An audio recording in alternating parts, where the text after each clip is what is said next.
اللہ فرماتا ہے کہ پھر نہ بناؤ اللہ کے لیے اندادن کوئی مثل جانتے بوجھتے ہوئے۔ یہاں پر یہ بھی لطیف نقطہ اشارہ مفسرین نے کیا ہے، کائنات کا آفاقی طور پر چلنا اور ایک سیکوینس اور ترتیب کے ساتھ چلنا، یہ بھی اس بات پر دلالت کرتا ہے کہ اس کائنات کا خدا ایک ہے۔ آپ دیکھیں مشرق سے ہی سورج نکلتا ہے، دن ایک ٹائم پر ہی آتا ہے، ٹائم پر ہی جاتا ہے۔ یہ جو سیکوینس ہے، یہ سیکوینس بھی اس بات پر دلالت کرتا ہے کہ اس کا اونر ایک ہی ہے، مالک ایک ہی ہے، چلانے والا ایک۔ بہت سی آج تفسیر میں پڑھ رہا تھا، بڑی اچھی بات انہوں نے لکھی کہ اگر دو تین خدا ہوں، معاذ اللہ، اللہ نہ کرے، فرمایا استغفر اللہ، کہ دو تین خدا ہوں اور کوئی کانسیپٹ یہ رکھ لے تو ایک خدا چاہے ایک درخت سے آم نکالنا، دوسرا خدا چاہے اس سے سیب نکالنا، اختلاف ہو جائے گا۔ لیکن آم کے درخت سے صرف آم ہی نکلے گا، سیب کے درخت سے صرف سیب نکلے گا، یہ بھی اس بات پر دلالت کرتا ہے کہ خدا کی ذات ہی۔ خود قرآن میں اللہ کہتا ہے لو کان فیہما آلہۃ الا اللہ لفسدتا، اگر اس کائنات کے اندر اللہ کے علاوہ بھی کوئی خدا ہوتا تو اختلاف ہو جاتا۔ یقیناً پارٹنرشپ میں کسی نہ کسی معاملے کے اندر تو اختلاف ہو ہی جاتا کہ یوں نہیں ہونا چاہیے، یوں ہونا چاہیے۔ تو اس لیے اللہ کا کوئی کسی بھی حوالے سے شریک نہیں ہے، واحد ہے، یکتا ہے، وحدہ لا شریک ہے۔ اور یہ ساری کائنات کا نظام، ایک ایک چیز کو آپ دیکھیں گے پہلو کو کس طریقے سے ترتیب سے چل رہی ہے۔ امری واحلل عقدۃ من لسانی یفقهوا قولی اللهم صل علی سیدنا و مولانا محمد معدن الجود والکرم وآلہ وصحبہ وبارک وسلم۔ الحمدللہ تعالیٰ کل ہم نے آیت نمبر 22 تک جو ہے وہ اس کی تفسیر کو بیان کیا تھا، اور آج پھر ہم آگے چلتے ہیں۔ کل اللہ رب العزت کی وحدانیت اور توحید کے دلائل کو ہم نے پڑھا تھا کہ اللہ نے زمین کو بچھایا، آسمان کو چھت بنایا اور آسمان سے بارش کو نازل کیا اور اس میں سے میوہ جات اور رزق کے اسباب پیدا کیے۔ اور پھر اللہ فرماتا ہے کہ پھر نہ بناؤ اللہ کے لیے اندادن کوئی مثل جانتے بوجھتے ہوئے۔ یہاں پر یہ بھی لطیف نقطہ اشارہ مفسرین نے کیا ہے کہ کائنات کا آفاقی طور پر چلنا اور ایک سیکوینس اور ترتیب کے ساتھ چلنا، یہ بھی اس بات پر دلالت کرتا ہے کہ اس کائنات کا خدا ایک ہی ہے۔ آپ دیکھیں مشرق سے ہی سورج نکلتا ہے، دن ایک ٹائم پر ہی آتا ہے، ٹائم پر ہی جاتا ہے۔ یہ جو سیکوینس ہے، یہ سیکوینس بھی اس بات پر دلالت کرتا ہے کہ اس کا اونر ایک ہی ہے، مالک ایک ہی ہے، چلانے والا ایک ہی ہے۔ بہت سی آج تفسیر میں پڑھ رہا تھا، بڑی اچھی بات انہوں نے لکھی کہ اگر دو تین خدا ہوں، معاذ اللہ، اللہ نہ کرے، فرمایا استغفر اللہ، کہ دو تین خدا ہوں اور کوئی کانسیپٹ یہ رکھ لے تو ایک خدا چاہے ایک درخت سے آم نکالنا، دوسرا خدا چاہے اس سے سیب نکالنا، اختلاف ہو جائے گا۔ لیکن آم کے درخت سے صرف آم ہی نکلے گا، سیب کے درخت سے صرف سیب نکلے گا، یہ بھی اس بات پر دلالت کرتا ہے کہ خدا کی ذات ایک ہی ہے۔ خود قرآن میں اللہ کہتا ہے لو کان فیہما آلہۃ الا اللہ لفسدتا، اگر اس کائنات کے اندر اللہ کے علاوہ بھی کوئی خدا ہوتا تو اختلاف ہو جاتا۔ یقیناً پارٹنرشپ میں کسی نہ کسی معاملے کے اندر تو اختلاف ہو ہی جاتا ہے کہ یوں نہیں ہونا چاہیے، یوں ہونا چاہیے۔ تو اس لیے اللہ کا کوئی کسی بھی حوالے سے شریک نہیں ہے، واحد ہے، یکتا ہے، وحدہ لا شریک ہے۔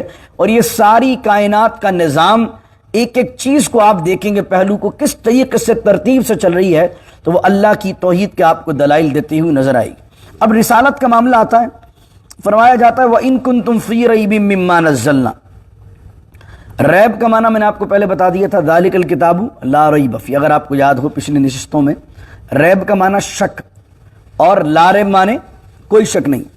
فرمایا وَإِن كُنتُمْ فِي رَيْبٍ مِّمَّا نَزَّلْنَا، اور اگر تمہیں شک ہو کس چیز میں، اس چیز میں نزلنا جو ہم نے نازل کی ہے، علی عبدنا، اپنے بندے خاص پر، یعنی کس چیز کی بات ہو رہی ہے؟ قرآن کی۔ علی عبدنا، نا مانے ہوتا ہمارے بندے پر، جس طرح ربنا ولا تحملنا، اے اللہ ہم بوجھ نہیں اٹھا سکتے، اللہ ہم میں بوجھ اٹھانے کی طاقت نہیں ہے۔ اسی طریقے نزلنا، ہم نے نازل کیا، تو جو نا آتا ہے وہ اس کے وی کے معنی میں آتا ہے نا۔ فرمایا کہ وَإِن كُنتُمْ فِي رَيْبٍ مِّمَّا نَزَّلْنَا، اگر تمہیں شک ہو اس چیز پر جو ہم نے نازل کیا اپنے بندے خاص پر، تو فَأْتُوا، لے آؤ، بِسُورَةٍ مِّن مِّثْلِهِ، ایک سورت قرآن جیسی بنا کے لے آؤ۔ اب یہ اللہ رب العزت چیلنج کر رہا ہے مشرکین کو۔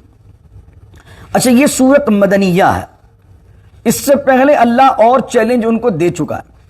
یہ ترتیب کے اعتبار سے تو ابھی قرآن کریم شروع ہوا ہے نا، مصحف کے اعتبار سے، لیکن میں نے آپ کو آغاز میں بتایا تھا یہ ترتیب جو مصحف کی ہے یہ نزول کی ترتیب نہیں ہے۔ نزول کے اعتبار سے تو سب سے پہلے حضور پر جو وحی آئی ہے وہ کون سی آئی ہے؟ اقرأ بسم ربک الذی خلق۔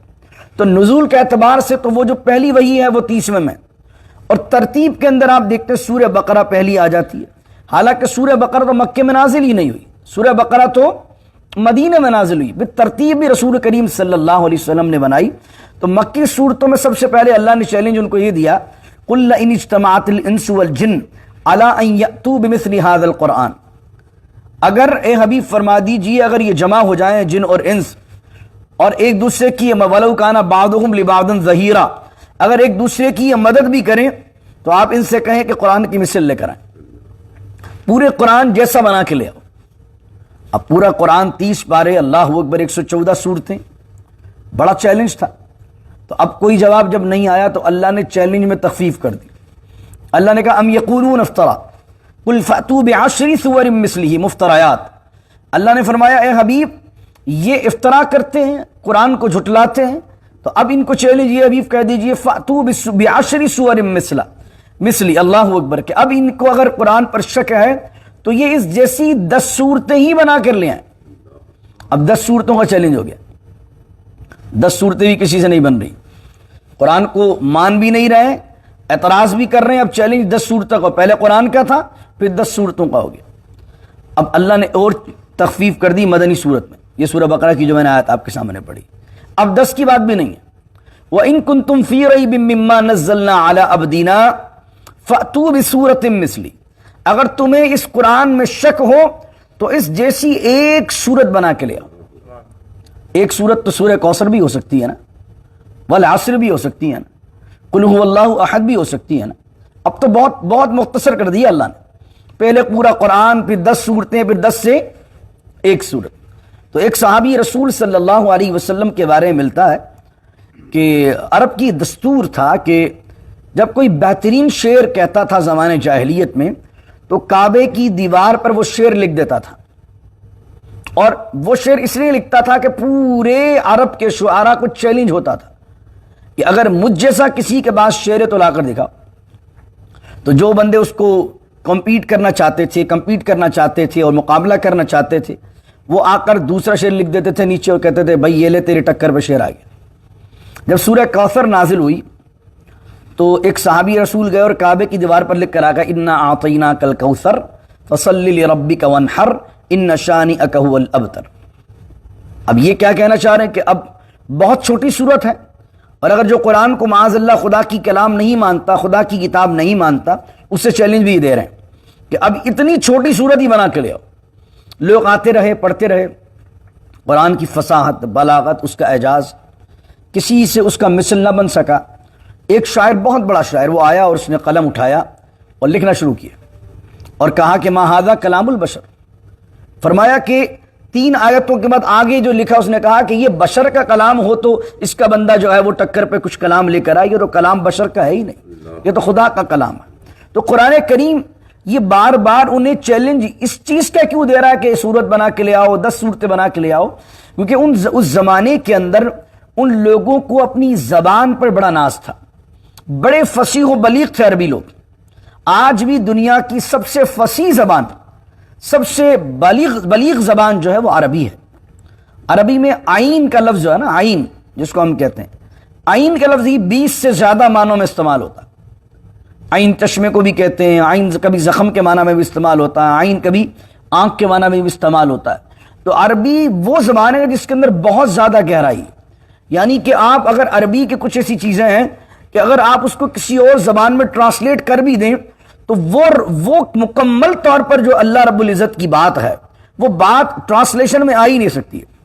آپ سمجھ تو سکتے ہیں لیکن جو عربی کے اندر جو مفہوم اس کا مکمل طور پر واضح ہو رہا ہوگا وہ کسی اور زبان کے اندر وہ مکمل اپنے کمال کے ساتھ واضح نہیں ہو پائے گا۔ عربی میں اتنی جامعیت ہے، اور پھر وہ فصیح و بلیغ بہت سے، کبھی اپنی اونٹنی پر، کبھی اپنے گھوڑے پر، کبھی اپنے گھر پر، کبھی اپنے مکان پر پوری غزلیں لکھ دیتے تھے۔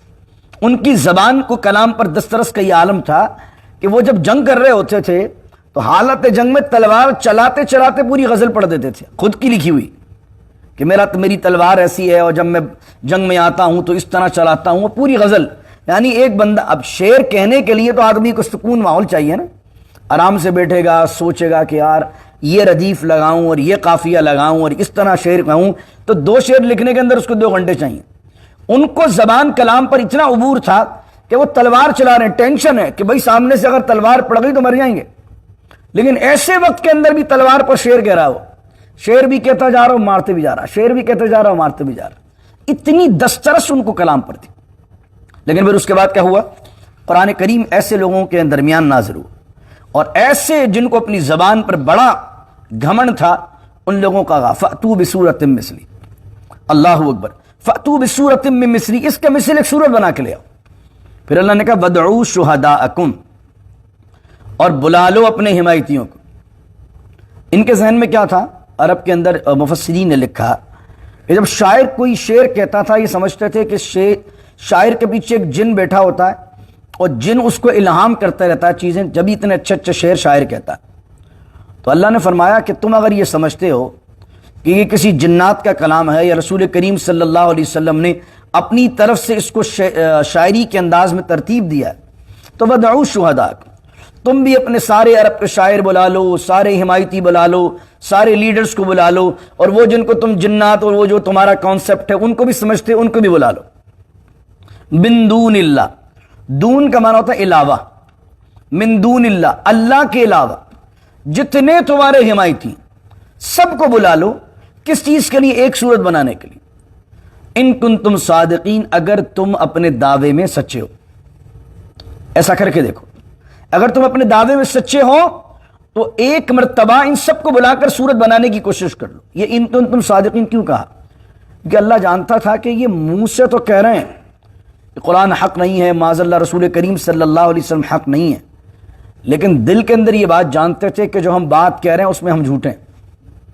تو اللہ رب العزت فرما رہا ہے کہ دل کی طرف اندر نگاہ ڈالو اور دل میں سوچو کہ اگر تم واقعی سچے ہو تو لاؤ ایک صورت بنا کے۔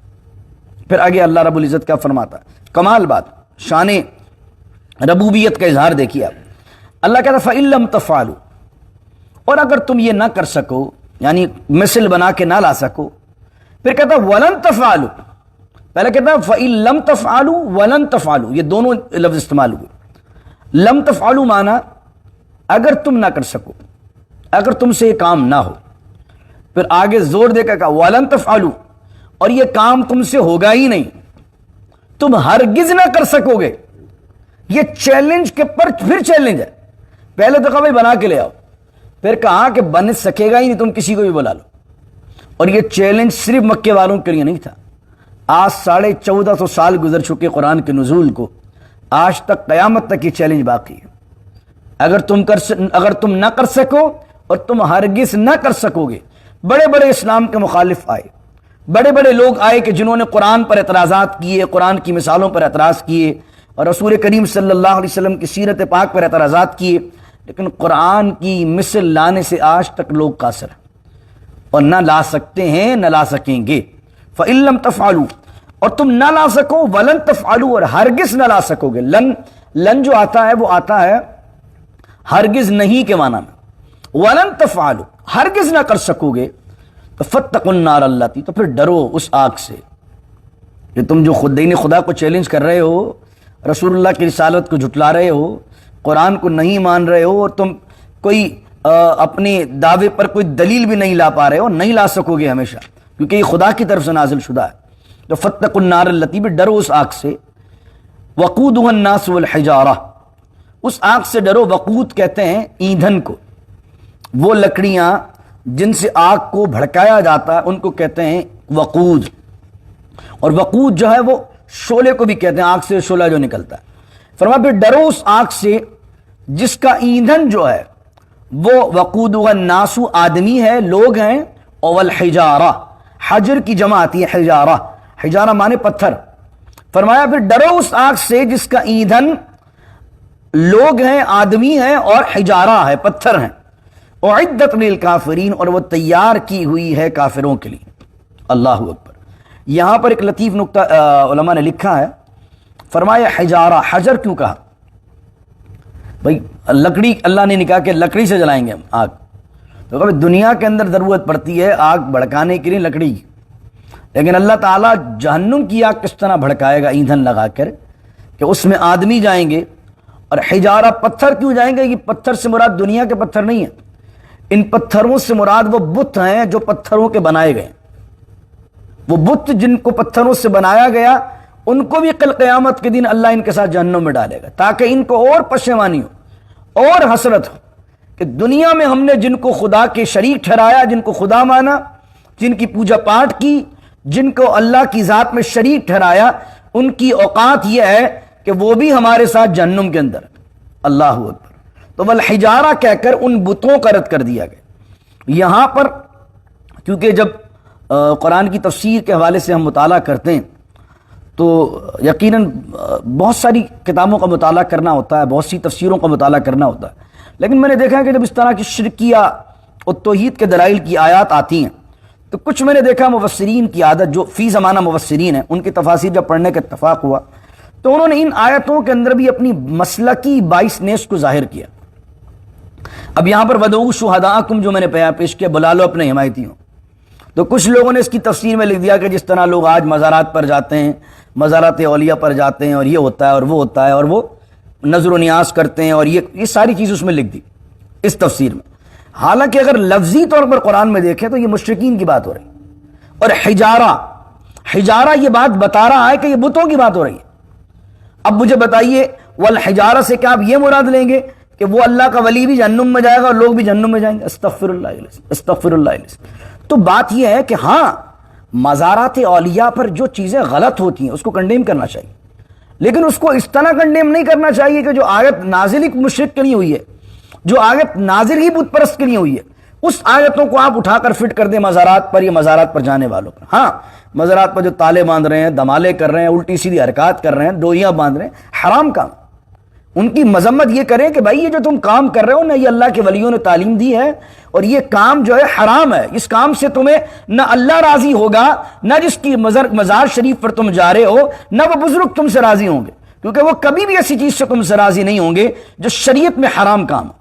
تو اس کا رد کرنا ہے تو اس طرح کیجیے، لیکن جو آیت نازل مشرک کے لیے ہو رہی ہے اس کو آپ فٹ کر رہے ہیں مسلمانوں پر۔ تو عبداللہ بن عمر رضی اللہ تعالیٰ عنہما کا فرمان بخاری کی حدیث، فرمایا اللہ کی بدترین مخلوق ہے وہ کہ جو آیتیں اللہ نے مشرکوں کے لیے نازل کی ہیں وہ مسلمانوں پر فٹ کرتے ہیں۔ یہ بات میں آپ سے صرف ہوائی بات نہیں کر رہا ہوں، کیونکہ جب میں تفسیر کا مطالعہ کر رہا ہوتا ہوں تو میری عادت یہ ہے کہ میں بہت ساری تفاسیر ایک نظر سے گزارتا ہوں، تاکہ جو پرانی تفاسیر ہیں وہ بھی نظر سے گزریں، اور وہ جو ہمارے دیگر مسالک کے لوگ ہیں ان لوگوں نے جو تفاسیر لکھی ہیں وہ بھی نظر سے گزریں۔ تو جب ان کی تفاسیر پڑھنے آتی ہیں نظر کے اندر، اور جب وہ اس طرح کی باتیں ملتی ہیں تو تکلیف ہوتی ہے، مطلب دکھ ہوتا ہے کہ یار آیت قرآن کا مفہوم کیا ہے، لیکن مسلکی باعث نیس کی وجہ سے، کیونکہ مسلکی جنگیں ہمارے یہاں فرقہ واریت کی جنگیں، تو قرآن کے مفہوم کو بدل کر اپنے دوسرے فرقے پر ڈال دیا۔ استغفر اللہ العظیم۔ پھر آگے بیان کیا گیا، آخری آیت کی طرف چلتے ہیں، وبشر الذین آمنوا، اور بشارت دے دیجئے ان لوگوں کو اے حبیب جو ایمان لائے، وعاملوا الصالحات، اور نیک عمل کی۔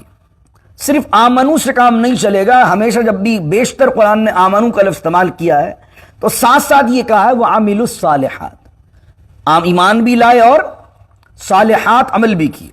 وبشر الذین آمنوا، اور بشارت دے دیجئے ان لوگوں کو جو ایمان لائے، وعاملوا الصالحات، اور نیک عمل کیے، ان لہم، ان کے لیے کیا ہے، جنات، جنت کہتے ہیں باغ کو، گھنے باغ کو جنت کہتے ہیں، اور گھنے باغ کو جنت کہنے کی وجہ کیا کہ جن کا اکثر اصلی مقصد یہ ہوتا ہے ایسی چیز جس کو آپ حواس خمسہ 5 سینسز سے نہ جان سکیں اس کو بھی جنت کہتے ہیں۔ جن کو جن کیوں کہتے ہیں؟ جن کو جن اس لیے کہتے ہیں کہ وہ 5 سینسز سے آپ اس کو دیکھ نہیں سکتے، آپ کو نظر نہیں آئے گا، آپ کو سنائی نہیں دے گا، آپ کو چلتا پھرتا نظر نہیں آئے گا، اس لیے کیونکہ وہ نگاہوں سے چھپا ہوا ہے، اس لیے اس کو جن کہتے ہیں۔ اسی طریقے سے جنت نظر نہیں آتی ابھی دنیا کے اندر، اس لیے اسے جنت کہتے ہیں، لیکن اس کا مجازی معنی جو آتا ہے وہ آتا ہے باغ۔ یہاں پر اس کا پلورل استعمال کیا گیا، جنت سنگولر ہے، جنات اس کا پلورل ہے۔ ان کے لیے باغات ہیں، اور کیسے باغات ہیں؟ تجری، جاری ہیں، من تحتها الانہار، یہ آپ نے دیکھا ہوگا قرآن میں بار بار آتا ہے، بہت زیادہ ریپیٹیشن ہے۔ اچھا اس کی ایک وجہ کیا ہے؟ قرآن کریم میں اللہ کا بڑا خوبصورت انداز ہے، اللہ رب العزت جہاں ڈر کو بیان کرتا ہے وہاں خوشی کو بھی بیان کرتا ہے۔ جہاں کافر کی بات ہوگی وہاں مومن کی بات بھی ہوگی، جہاں عذاب کا ذکر ہوگا وہاں جنت و انعامات کا ذکر بھی ہوگا، تاکہ جب عذاب کو پڑھے تو تم نا امید نہ ہو جانا رحمت سے۔ جب تمہیں عذاب کا ذکر نظر آئے، کافروں کی بات نظر آئے، تو ایمان والوں کی بات کہہ کر ایمان والوں کو اللہ بوسٹ کرتا ہے، بوسٹ اپ دیتا ہے۔ اللہ چاہتا ہے کہ ایمان والوں کو کانفیڈنس ہو کہ یار بحمد اللہ تعالی اگر ہم ایمان نہ لاتے تو ایسے ہو جاتے، اور اگر کافر ان آیتوں کو پڑھے گا تو یہ ہوگا کہ اگر میں ایمان نہ لایا تو یہ ہوگا، ایمان لے آیا تو وہ ہوگا۔ تو اللہ رب العزت کی عادت یہ ہے کہ اللہ رب العزت جب بھی قرآن میں بیشتر جگہ عذاب کی بات تو وہاں انعام کی بات، جنت کی بات وہ تو دوزخ کی بات۔ اس سے پہلی والی آیت میں کیا فرمایا؟ آگ کا ایندھن کون بنیں گے؟ آدمی اور پتھر، اور کافروں کے لیے تیار کی ہوئی ہے۔ جیسے ہی آیت ختم ہوئی ویسے ہی مومنوں کا ذکر، بشارت دے دیجئے ایمان لانے والوں کو، نیک عمل کرنے والوں کو، ان کے لیے جنت ہیں، تجری جاری ہیں، چل رہی ہیں، من تحتها الانہار، ان کے نیچے نہریں۔ اب یہاں پر علماء نے لکھا ترجمہ تو تحت معنی ہوتا نیچے، لیکن آپ کیا سمجھتے ہیں کہ کیا زمین دوست کوئی نہریں بہ رہی ہوں گی وہاں پر؟ تو علماء نے اس فرمایا نیچے سے مراد ہے دامن میں، دامن سے مراد یوں سمجھ لیجئے کہ باغ اوپر ہوگا اور نہر تھوڑی سی سائڈ کے اندر نیچے بہ رہی ہوگی، تو دیکھنے کے حساب سے تو باغ کے کہاں ہے وہ نیچے بہ رہی ہے۔ تو آپ دیکھیں درخت وغیرہ باغ وغیرہ جنت پہ تھوڑا سا اونچا ہائٹ پر ہوگا اور ہلکا سا اس کے دامن کے اندر نہر بہ رہی ہوگی۔ اللہ اکبر، یہ دلکش منظر اللہ نے بیان کیا۔ کلما رزقوا منها من ثمرۃ رزقا، اور جب بھی انہیں اللہ کے دیے ہوئے رزق میں سے کچھ چیز کھانے کو دی جائے گی، قالوا هذا الذي، تو جنتی کہیں گے هذا الذي رزقنا، یہ تو وہی رزق ہے جو دنیا میں ہم کھاتے تھے، اس سے پہلے ہم نے کھایا، من قبل۔ اب یہاں دو باتیں لکھی ہیں علماء نے، فرمایا اس کے دو مفہوم یہ ہیں، ایک تو یہ کہ انہیں اسی وقت ایک پھل دیا گیا جیسے انار دیا گیا، اور تھوڑی دیر بعد ہی ایک اور انار دے دیا گیا، تو وہ کہیں گے کہ تو ابھی دیا تھا جو پہلے ہم نے کھایا۔ یا اس سے مراد یہ ہے کہ انہیں جب انار دیا جائے گا تو کہیں گے کہ تو وہی انار ہے جو جنت میں کھاتے تھے اور جو دنیا میں ہم کھاتے تھے۔ لیکن عبداللہ بن عباس رضی اللہ تعالیٰ عنہما فرماتے ہیں انار انگور ٹائپ یہ چیزیں ہوں گی تو اس جیسی، لیکن ٹیسٹ میں دنیا کا کوئی مقابلہ ہی نہیں ہے اس سے۔ اچھا پھر اس جیسی دی کیوں جا رہی؟ وَأُتُوا بِهِ مُتَشَابِهًا، اور لائی جائیں گی اس جیسی چیزیں ان کے بعد۔ اس کی وجہ یہ ہے کہ اگر کوئی ایک نئی چیز میں آپ کو کھانے کو دوں، حضرت کھائیے، تو آپ ڈریں گے کھاتے ہو۔ جب بھی دیکھ لیں کوئی نئی ڈش ہو آپ جو ہے وہ کھانے لگیں، جیسے میں یہاں پر آیا نیا تو مجھے اووکاڈو کسی نے دے دیا کھانے کے لیے، میں نے بھائی یہ کون سی بلا ہے، تو پاکستان میں کھائی نہیں ہم نے، تو مجھے بولا حضرت بہت اچھا ہے، بہت انرجی ہے اس میں، آپ کھا کے دیکھیے، بہت اچھا ہے، مزہ ہے اور بہت طاقتور ہے۔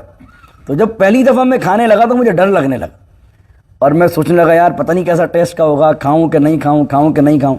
تو جنتی کو جنت میں اگر پہلی دفعہ ایسی چیز دے دی گئی جو اسے جانتا نہ ہو، تو جنت میں تو ڈر ہی نہیں ہے، جنت پہ تو خوف ہی نہیں ہے۔ تو ایک نئی چیز آدمی کھاتا ہے تو اس کو خوف ہوتا ہے، تو جنت میں جیسے ہی وہ دیکھے گا کہ یہ تو وہی انار ہے، دکھنے میں وہی انار ہوگا، جب کھائے گا تو کہے گا یار یہ تو وہ نہیں ہے۔ جب آم کہے گا یہ تو آم ہے، تو آم لے گا تو کہے گا دکھنے میں تو وہ آم ہوگا، لیکن وہ جو خدام ہوں گے حضرت کھا کے تو دیکھیے اس کو۔ تو اگر وہ تفسیر مراد لیں کہ ابھی جو 1 گھنٹے پہلے جو ہے وہ 2 گھنٹے پہلے جو ہے، میں تمثیل کے لیے عرض کر رہا ہوں، خدام نے لا کر دیا حضرت آج کھائیے آم کھائیے، تھوڑی دیر بعد پھر دوسرا خادم آ گیا جناب حضور آم کھائیے، تو بندہ کہے گا یار ابھی تو آم کھلائے تھے پھر آم کھلا رہے، تو خادم کہے گا حضرت آپ چکھ کے تو دیکھیے، دکھنے میں تو آم ہے لیکن ویسا ٹیسٹ نہیں ہے اس کا، آپ کھا کے دیکھیے۔ وَلَهُمْ فِيهَا أَزْوَاجٌ، اور ان کے لیے جنت کے اندر کھانے پینے کی چیزیں تو ہوں گی، لیکن ان کے لیے نیک جوڑے بھی ہوں گے، مطہرہ، ازواج کے ساتھ کیا کہ پاک ہوں گی، یعنی کہ جو جنت کی عورتیں ہوں گی نہ انہیں پیریڈز ہوں گے، نہ ان کے ساتھ کوئی ناپاکی ہوگی، نہ آدمی کو رفع حاجت جانے کی حاجت ہوگی۔ جنت میں ریسٹ روم باتھ روم وغیرہ تھوڑی بنے ہوں گے، کیونکہ جنتیوں کو رفع حاجت کی حاجت نہیں۔ عورتیں جو ہوں گی وہ اتنی پاکیزہ ہوں گی، احادیث میں آیا کہ جناب جنت کی عورت کی پنڈلی سے اس کا گودا نظر آتا ہے، اتنی خوبصورت عورت ہوتی ہے۔ یہاں غامدی صاحب نے ایک بات کر دی اور انہوں نے لکھ دیا معاذ اللہ، ان کے احباب نے اس سے پہلے بھی لکھا جو ان جیسی فکر رکھتے ہیں کہ بھائی حور کوئی الگ سے مخلوق نہیں ہے، یہ تو دنیا کی جو بیوی ہے اس کی آنکھیں بڑی کر کے اور اس کو خوبصورت بنا کے جنت کے اندر دے دیا جائے گا اس کو۔ اب یہاں پر قرآن ہی اس بات کو رد کر رہا ہے. سورۃ الرحمن میں اللہ نے کہا فیہن قاصرات الطرف لم یطمثہن انس قبلہم ولا جان. قرآن کہتا ہے جنت میں جو جنتی کو عورت دی جائے گی اس کو اس سے پہلے نہ کسی انسان نے چھوا ہوگا اور نہ کسی جن نے چھوا ہوگا. تو اگر غامدی صاحب کی اس بات کو دیکھیں کہ جو حور ہے یہ کوئی الگ مخلوق نہیں ہے بلکہ دنیا کی ہی عورت ہے, تو یہ قرآن کی آیت تو کہہ رہی ہے کہ اس عورت کو نہ دنیا میں کسی نے چھوا ہے نہ اس کو کسی لمیت دنیا کا لفظ نہیں آیت میں کہ اس سے پہلے نہ اس کو کسی انسان نے چھوا نہ جن نے چھوا. تو اگر دنیا کی بیوی مل رہی ہے تو کہ دنیا کی بیوی کو شوہر اس کو دنیا میں نہیں چھوتا, اور قرآن کہہ رہا جنتی عورت کو کسی نے چھوا ہی نہیں. تو اس سے مراد کیا ہے؟ اس سے مراد یہ کہ حور ایک الگ سے مخلوق ہے. قرآن کی یہ تشریح کرنا کہ حور کوئی الگ سے چیز ہی نہیں ہے. وہ کسی نے کہا تھا کہ غامدی صاحب سے پہلا میرا نظریاتی اختلاف تھا بہت ساری چیزوں پر, لیکن جب سے انہوں نے حوروں کا انکار کیا اب میرا ذاتی اختلاف ہو گیا ان سے, استغفر اللہ العظیم. تو فرمایا ہم فیہا خالدون, اور وہ اس میں ہمیشہ رہیں گے. یہاں آخری بات کر دیتا ہوں میں. یہاں ایک لطیف نقطہ کیا ہے, اللہ کو فرمایا کہ آدمی کو 3 چیزیں چاہیے ہوتی ہیں, ایک بہترین رہائش, بہترین کھانا اور نکاح. یہ 3 چیزیں آدمی کی زندگی بڑی امپورٹنٹ ہے. جنتی کو جنت میں تینوں چیزیں دے دی جائیں گی. بہترین رہنے کے لیے مکان دے دیا جائے, دوسری چیز کھانے کے لیے بہترین چیزیں مل رہی ہوں گی, اور تیسری چیز جو ہے نکاح کے لیے بہترین عورتیں دے دی جائیں گی. اور جنتی اگر اس کی بیوی نیک ہوگی تو بحمدللہ جنتی عورتوں کی سردار بنا کر, خوبصورت بنا کر اور حوروں سے بھی حسین بنا کر اس کو پیش کیا جائے گا. اللہ اکبر. پھر اس کے بعد ہر شخص کو یہ ٹینشن ہوتی ہے کہیں یہ چیز ضائع نہ ہو جائے. آپ کتنی لگژری لائف گزار لیں, آپ کے ذہن کے اندر یہ ہوتا ہے کہ اگر بزنس تباہ ہو گیا تو یہ سب ختم ہو جائے گا. لیکن اللہ نے سکون آپ کو دینے کے لیے کہہ دیا ہم فیہا خالدون, ہمیشہ رہو گے. کوئی ضائع ہونے, کمانے کی, اسٹور جانے کی, مال خرید کے لانے کی, بیچنے کی کوئی ضرورت نہیں ہے. اللہ اکبر. نہ کوئی پنگ آئے گی آپ کے پاس کہ حضرت مجھے جانا ہے, میری میٹنگ ہے, ابھی پنگ آ گئی ہوگی, میری میٹنگ شروع ہونے والی ہے, کیونکہ بھائی کمائیں گے نہیں تو کھائیں گے کہاں سے. تو وہاں کمانے کا چکر نہیں ہے, صرف کھانے کا چکر ہے. دعا کیجیے اللہ رب العزت سے, اللہ رب العزت اپنے کرم سے, اپنے فضل سے ہمیں اہل جنت میں شامل فرمائے, اور حضور علیہ السلام کی شفاعت کے صدقے ہمیں جنت الفردوس عطا فرمائے. بسم اللہ الرحمن الرحیم. الحمدللہ رب العالمین والصلاة والسلام علی اشرف الانبیاء والمرسلین. ربنا آتنا فی الدنیا حسنہ وفی الآخرۃ حسنہ وقنا عذاب النار وادخلنا الجنة مع الابرار یا عزیز یا غفار یا رب العالمین. اللهم إنا نسألك العفو والعافية في الدين والدنيا والآخرة. ربنا هب لنا من أزواجنا وذرياتنا قرة أعين واجعلنا للمتقين إماما.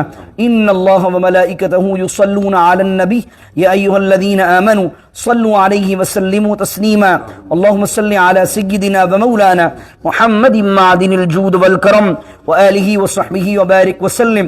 سبحان ربك رب العزة عما يصفون وسلام على المرسلين والحمد لله رب العالمين.